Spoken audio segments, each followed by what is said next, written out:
And so it's good to have you back. And you're back today, especially to tell us about the Sipsy creature, since it is Halloween and we wanted a couple spooky stories today. Yeah, okay, yeah. So tell us about the Sipsy creature, some origin, and then just kind of go. Just I'm letting you be in charge. Okay, so I had never heard about it. And one night we were at a relative's house.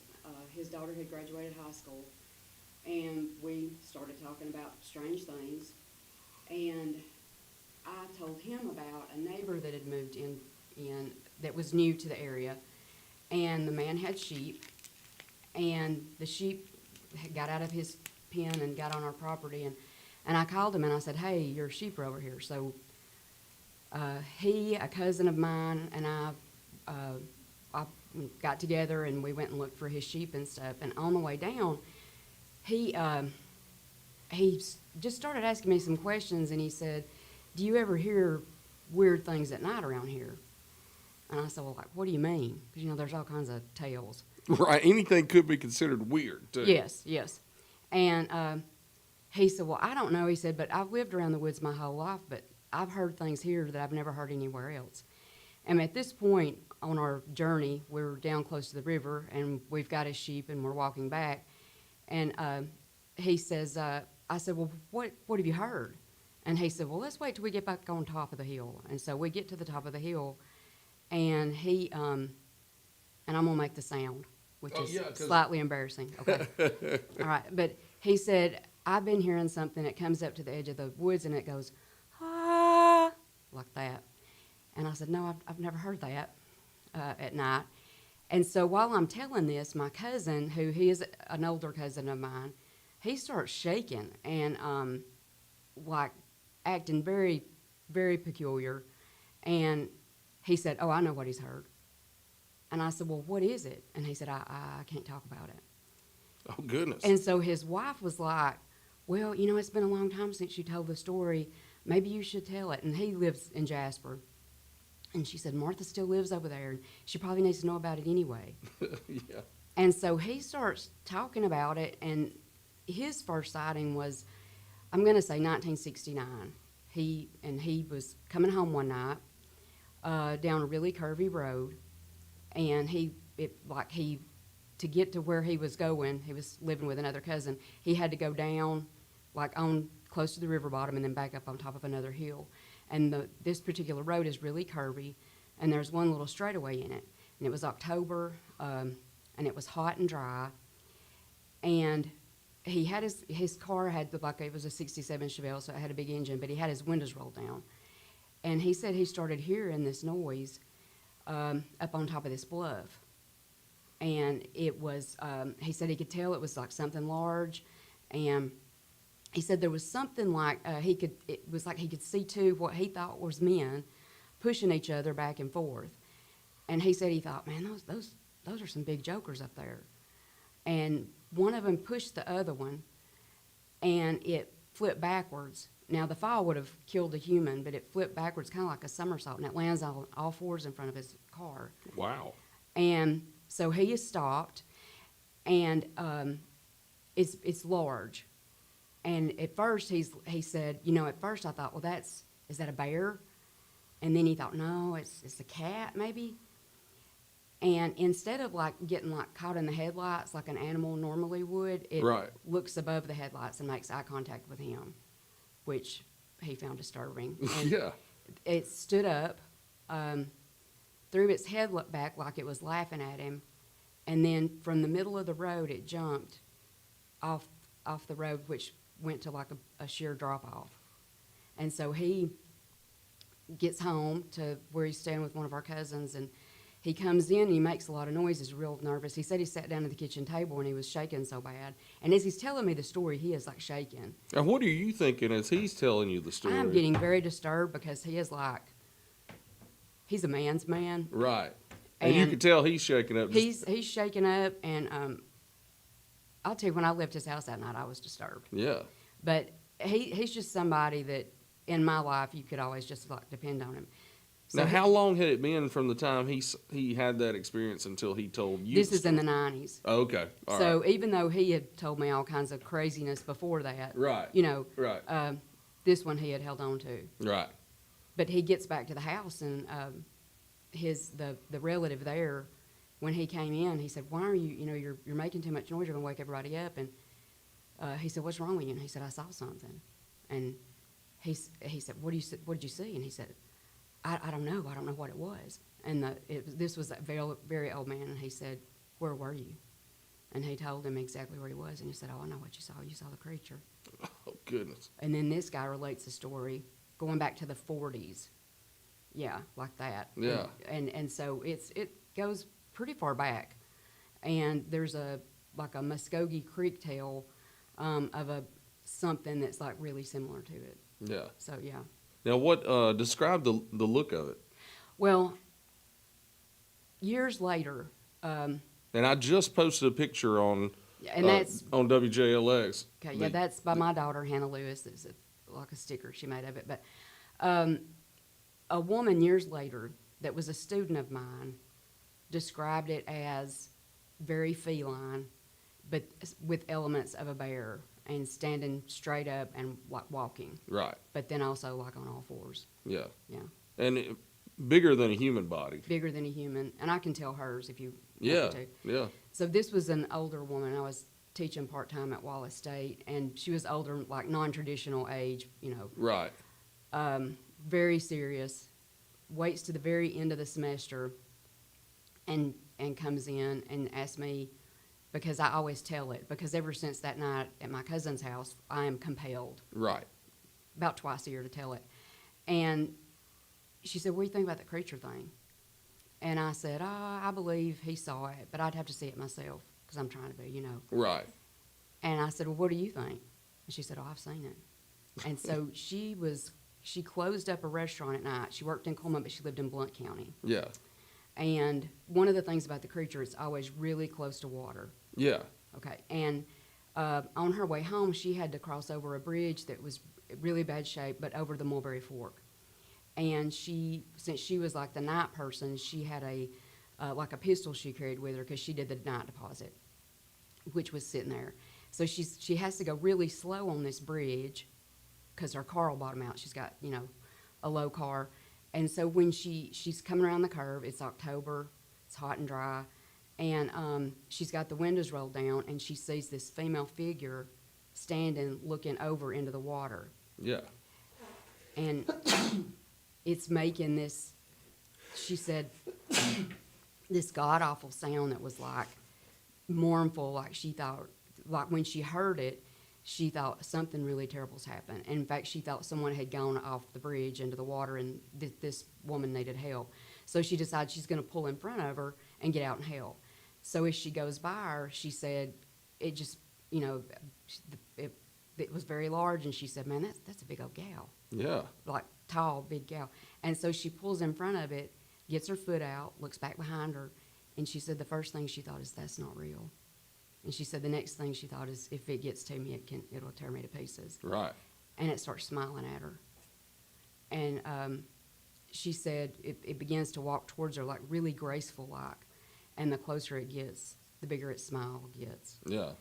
And she kept telling herself, "Get your leg in the car," because she opened the door, you know, "Get your leg in the car and drive off." And she's like, "I can't." She just couldn't move. She couldn't move. She said, "Well, then get the pistol." "No, I can't do that either." "Well, then get your leg in the car." She's like, "No, I can't." And so right when it gets close to like the trunk, she said it takes a paw and just like bams on the trunk really hard. And she said the noise just like jarred her out of this, you know, state she was in. And she just floors the car. When she does, she bottoms out on the bridge, and like the car's, you know, kind of old, and the bumper comes off. And she said when she pulled into her driveway, she said she almost hit her house. That's how fast she was going, making noise, you know. And, you know, and so she stops, and the husband runs out because it's like she's come in the driveway so fast. And he said, "What is going on? Where's your bumper?" And I said, "What did you say? What did he say when you told him?" She said, "I've never told another living person what I've just told you." Oh And my she goodness. said, I don't care if you tell my story, but please don't use my name. Yeah. So I never have. But she said this one was 6.5 feet tall, said it was a female. And she said it looked graceful. It moved like it was very fluid movements. And she said, I know this. She said, it did not want to hurt me. And I said, why do you say that? She said, all these years later, she said, it hit the trunk to scare me away. Right. And she saw it, that was like 93. Yeah. Wow. Yeah. And my only question would be for her, how do you know for sure it was a female? Well, James, I feel like that's obvious. Yeah, right. And I guess it is. Yeah. I just didn't know exactly, but I guess it would be visible to tell. I It's guess. visible. Yeah. Or in her trance, she probably just realized, Yeah. that, Well, she thought it was a woman before she ever. yeah, I knew that. Yeah, I Yeah. knew that's what you said at the Yeah, beginning. yeah, So she's- that makes sense, though. Tell us more about your experiences of what you've learned since originally telling the story. Just There's almost every sighting is in October. Every sighting is close to water. And one of the things that my cousin who originally told me the story, because he, wound up like getting a map and looking. And then, of course, after that night, and I will say that night, that first night, I was with 2 other adult relatives. When we got back to Sipsey and got out of my car, we walked as one single unit I bet. back to the house. Yeah. But one of the things that he started to put together, and then since that time, because people will come up and tell me, before the bridges were built here, the old ferries, Right. like Phillips Ferry, Yeah. that's where a lot of the sightings seem to be concentrated along the ferries. Okay. And so those would have been places where it would have been easier to cross the river, so maybe that's it. But it's almost like it has an area like that. Yeah. Well, and I don't know if it would want to be near people at times, but I would think not, yeah. the ferry would be places where if it wasn't going, there wouldn't be anybody down there too. Right, yeah. So there's that. And also, and this is one of the things that the relative thinks is that, its habitat is decreased, if it is whatever, that it could be surviving like in the old mines. Yeah. And so I'll have this and I'll show it to you at some point, but I've gotten access to some of the mines that are underneath the ridges that surround the forks of the river. Right. And so like Campbellville, Dilworth, Coon Creek Ridge, the Sipsey Piney Woods Ridge, all those ridges, they're completely undermined. And there's Right. just miles and miles of those tunnels still left. And of course, a lot of the openings have been collapsed and part of it's surface mined, but there's still open portals and there's still, air shafts and that sort of thing. So it would make sense that something could survive that way, Yeah. maybe. How many different ones do you think there could be? Well, I feel like there's probably a mama and daddy and a baby, Yeah. and like some kind of a population. Right. We talked about that maybe October's like mating season, Yeah. and the 2 that my cousin saw fighting might have been like fighting over Right. that kind of thing. Right. We do have one story where there's 3 different sets of tracks, and like the largest, very, very big, and then down to like kind of like about a size 12 in a woman's shoe, like that size track. Yeah. Yeah. And there's one sighting, which one's about 3 foot tall. Oh, really? Yeah, and this one, it gets into these guys' tent. They're camping, they're camping on Warrior River, but still like Mulberry Fork before you get to Locust Fork. Yeah. And where they were parked was near a railroad trestle, and so they had parked their truck out, and they got out in kayaks and came back in that evening. They were going to fish all day. When they came back that evening, something was in their tent, like moving around, and they thought somebody was there trying to steal, their stuff. And they're Right. like, hey, get out of there. And they said, this thing crawls out on all 4s. And one of them said, what is wrong with that bobcat? Because it, looked weird. Yeah. And they said they just stopped, and it looked at him, and then it stood up on hind legs and like smiled at him. That's the creepiest thing about it is all the stories. Yeah. It smiles, and that Yeah. is that just for me. looking at this picture, which they can't really see it, but to look at that picture and imagine it with a big Cheshire cat smile, that is scary. Yeah, yeah. And I'm sure it would be unnerving for anybody who saw it in person, for Yeah. sure. And of course, this one's little, and it makes a noise. They said it made a noise like a meow. Oh, yeah. And so one of the boys said, "Here, kitty, kitty, kitty," Yeah. and the other boy said, "I don't think you need to be calling that thing." Right. So it keeps, That was the smart kid in the crew. yeah, that was the smart kid. Yeah. But behind them, then they began to hear like this low growl, and there was So Mama could have been. Mama was behind them, and she comes towards them, Yeah. and they start running, and they make it to their truck, and they said she slid underneath the railroad trestle, and she was like sniffing and wouldn't go any further. She got back down on all fours and backed up. Yeah. Like Oh, my that. goodness. That'd be scary. Yeah, but almost everybody is like either they run or they're frozen and can't move. Right. Yeah. Well, I guess I would say that's fight or flight, but I don't think it's fight. It's flight or, Yeah. Yeah, freeze or fly. Right. Yeah. Well, I want to remind everybody we're talking to Martha Salomaa today. She's telling history and story of the Sipsey creature. We're going to take a quick break, and then when we come back, we'll hear some more about the creature. And Martha does have a big map of at least one of the mines. Part of one of mine. And she'll show it off too and tell us more about how that connects to the creature. So we'll take a quick break, and we'll be right back on Live at 9 on WJLX.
And we are back on Live at 9. James Phillips, and this morning I'm joined by Martha Salomaa. It's Halloween, and she has the creepiest story around Walker County for sure about the Sipsey creature.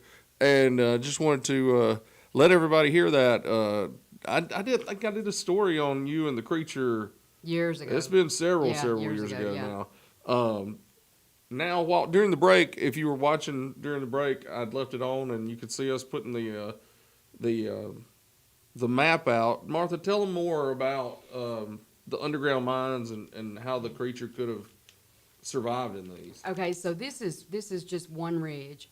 So around the forks of the river, which all of Walker County is this way, but it's completely undermined. So the ridge that's underneath Campbellville, and this is Campbellville, but then the ridge that has the Sipsey Piney Woods area, the ridge that's Burton Bend, then Dilworth, then Coon Creek, all those are mined. And so on this map, on one side of it, this would be like the Mulberry Fork. On the other side would be the Sipsey Fork. Right. And if anybody that's familiar with the area, it would go from where you get on Campbellville Road, and then it goes all the way up to like Rice's Chapel. And these are miles and miles of tunnels just between the beginning of Campbellville Road and Rice's Chapel. Yeah. And so, and of course, there's a lot of places that, and some of these got collapsed, like during the surface mining days. A lot of the openings they've tried to close because it is very dangerous. But of course, there's still open portals in various places to these, and of course, air shafts. So just a thought that there could be places for something to hide. Like just like a possibility of it. Right. If it's the real thing. Well, and you had mentioned I Googled, and there's a few things online about the Sipsey creature. Now, your Medium stories online. Yes, it is. Yeah. And we'll share that on our page too, so Okay, people can go back and read about it. Yeah. But the one of the things is that, and you said a little earlier, they always stay near water too. Yes. Yes. And so I'm guessing, just from my experience of watching, survivor shows and stuff, they hang around water because other animals come to the water, and that's Sure, probably yeah, a food yeah. source or something. Yeah, definitely. And they definitely would be like carnivores Right. because the way the teeth are described and stuff like that. And I have one story. This was an old man who lived. This was actually up on the Tennessee River, and he had a property where he would kill a hog. It was October because used to they would kill their hogs in October. Yeah. And he had a dry well on his property that had filled up. And when he would get done cleaning the animals and stuff, he would throw the stuff that you didn't use into the well, and he'd set it on fire. Yeah. He just made a barbecue for a Yeah. Sipsey creature, basically. Yeah, that's what he did when he threw all this stuff on there. Something in the well started growling, Oh, wow. and it jumped out, and like it landed in front of him. It shook all the stuff off, and then it popped up on its hind legs, and he said it did laugh at him. Yeah. And it started running, and he's the only person, because everybody freezes or runs. He had just killed this hog, and so he had a gun, Right. and he shot it in the calf. Please don't shoot the Sipsey creature. Yeah. He shot it in the calf. Well, it looked back at him. It laughed again. He had hunting dogs, and he just let them loose. Yeah. And so he did draw blood, but he said when it ran, it was up and then it was down. Like it would get like hit one arm on the ground or like a fist on the ground, and then up, and then it was down again. And he said his dogs started. They got into a deeper place. He lived near, I don't know, it'd be like Wheeler Yeah. Refuge or one of those. When they got to the place where it really got to be the woods, he said his dog stopped and started whining and wouldn't go any further. And so he never did find it. He thinks he just like injured it or whatever. Yeah. And that sighting was probably late 90s. Yeah. That one was. Now, have you heard of any lately? There is one, and I don't want to say too much about it, but it was summer of 22. Okay. Yeah. I think, no, it wasn't summer. It was fall. Because I actually got a phone call when we were in Finland. It was when my husband's father had a heart attack. And Yeah. somebody, called me. Of course, it was the middle of the night over there and said, hey, and told me. And this person saw 3. Oh, wow. And one was like an aggressive male. Yeah. Yeah. But 3 altogether at one time. 3, yeah. Wow, that's cool. Yeah. Like 2 smaller ones and then 1 big. Yeah. Yeah. Now, have you ever had an encounter with one? I have not. Well, I have heard. This is years ago, and of course, after that first night, when we heard, we started looking for it. We would be places, and just everywhere you could think of. Yeah. And we went to the places where it'd been sighted. but never anything. And then one night I was up late and I was probably reading or something, and I began to hear this noise outside. And it's like where I was living at the time, there was a big pasture, and it was like going around the pasture, but it was making that ah like that. Right. And I went to the door, and like I went out and I didn't see anything, but you could hear it as it like went off the bluff and down towards Mulberry Fork. Yeah. And there's something about the sound, I think. There's also a growl that goes with it, but there's something about the sound that it does something like in your stomach. You've heard like infrasound and that sort of thing. I think it has something like some predators do, that it's like I'm almost like you can't move. Right. Like that kind of a thing. Or it just freezes you. Yeah. And I have heard it, or I think it was it. Well, maybe it was. And at the time I was praying it was a cow. But I was walking and turned around and went up to my, was going back on my driveway. And I was actually like thinking about it. Well, I passed, on the other side of the road, there was like this pasture, and there was like this huge bush on the other side of the road. And I thought, I've never noticed that bush before. Well, when I got further down the road, I thought, I know that was not there this morning. And so when I come back by, it's not there. And like on the way back to the house, I heard something heavy behind me. And that's when I was like, please, God, let it be a cow. And so I ran, and I heard that noise that night, too. Yeah. Yeah. Well, and I would think hearing the noise, you could probably hear it from a mile or two a long away. way away, yeah. It doesn't have to be right up on you, yeah. Right, yeah. It doesn't have to be right there to hear it. A lot of sightings have happened in Walker County, but it sounds like there's people that have seen it all over North Alabama. Yeah, and it's I've gotten like a couple like in the Tennessee River area, but the Black Warrior system down to, we've got one that goes all the way down like Tom Bigby, that area. It seems like that. Yeah.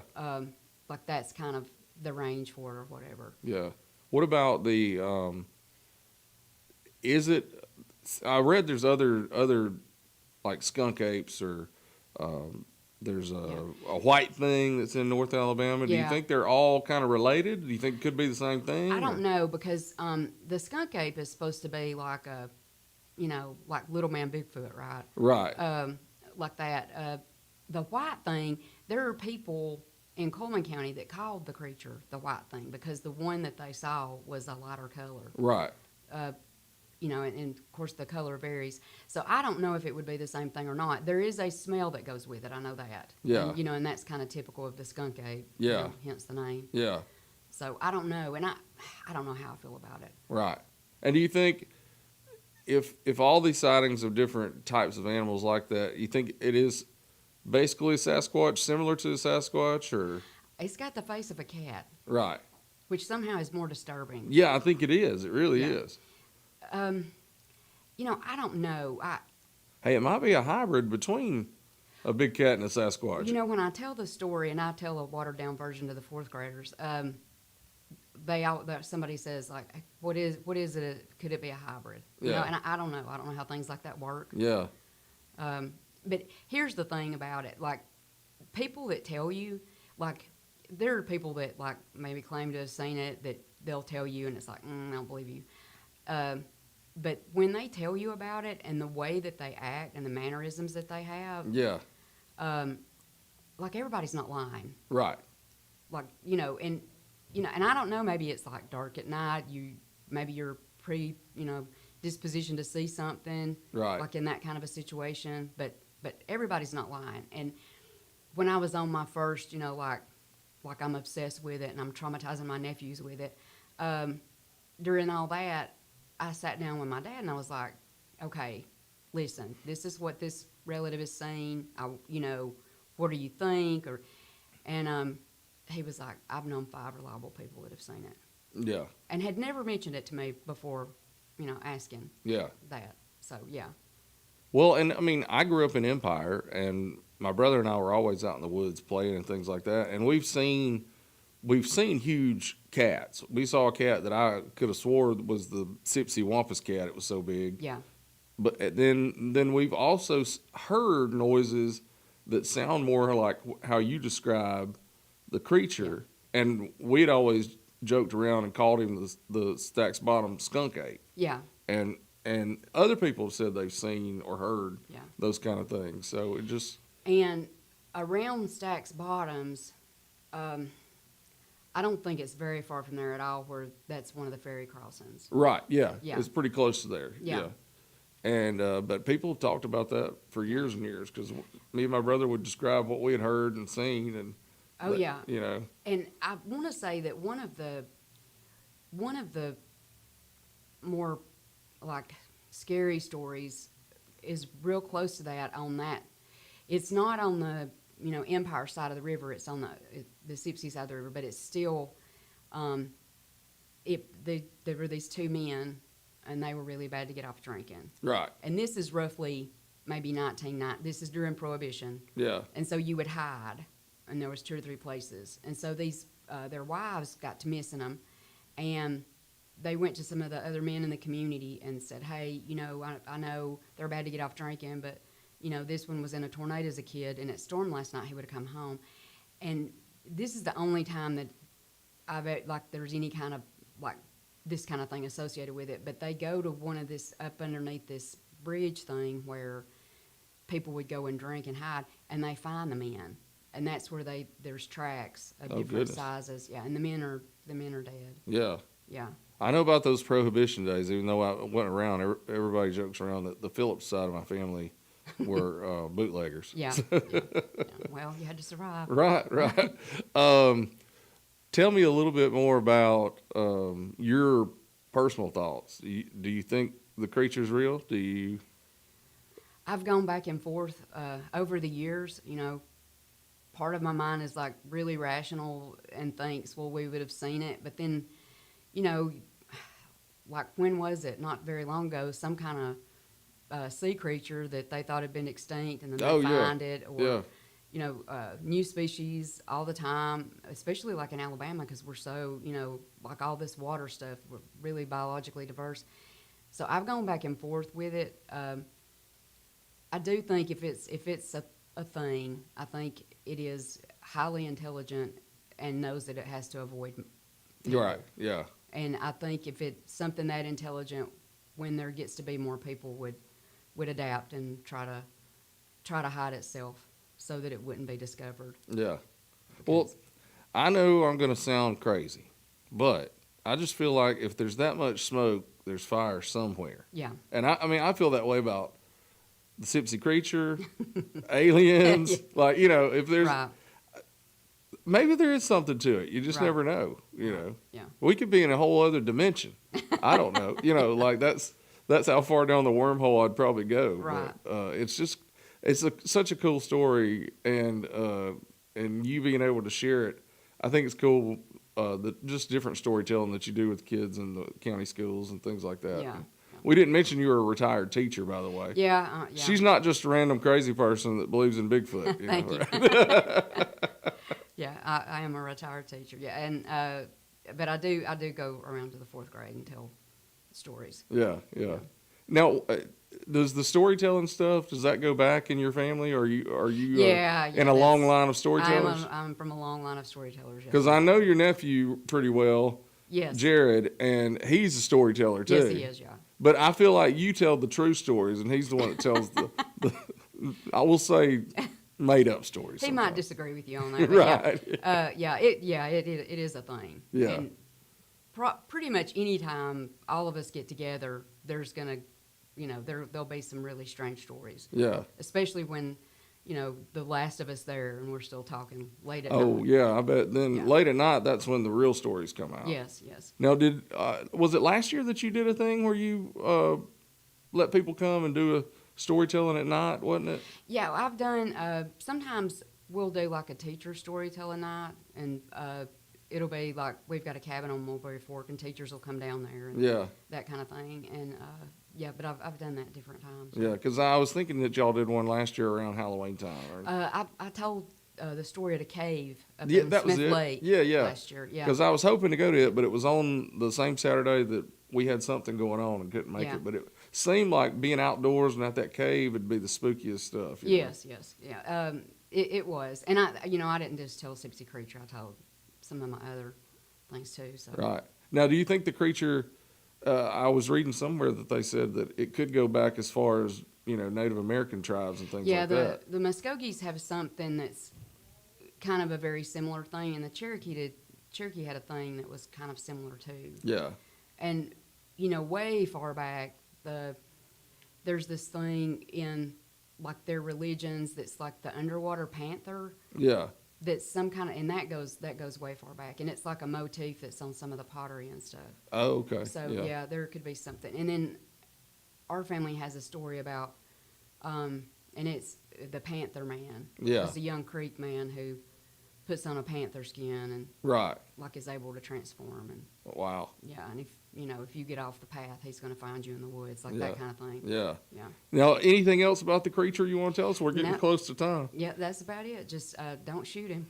Please don't shoot the Sipsy Creature if you see him. Yeah. And stay out of the old mines. Right. Right. And don't make fun of him or anything because he likes to grin and come at you, it sounds like. Exactly. Well, Martha, thanks for joining us today. And for the rest of Halloween, we'll have coming up in a few minutes. They're called Alabama's Most Haunted. It's a paranormal investigator group that goes around Alabama and checks out some of the scariest places known in the state. They'll be here. Interview will start a little bit after 9, about 9:04, after we run a few commercials. We're going to take a break here and then back to the music for a few minutes. This is Live at 9 with James Phillips on WJLX.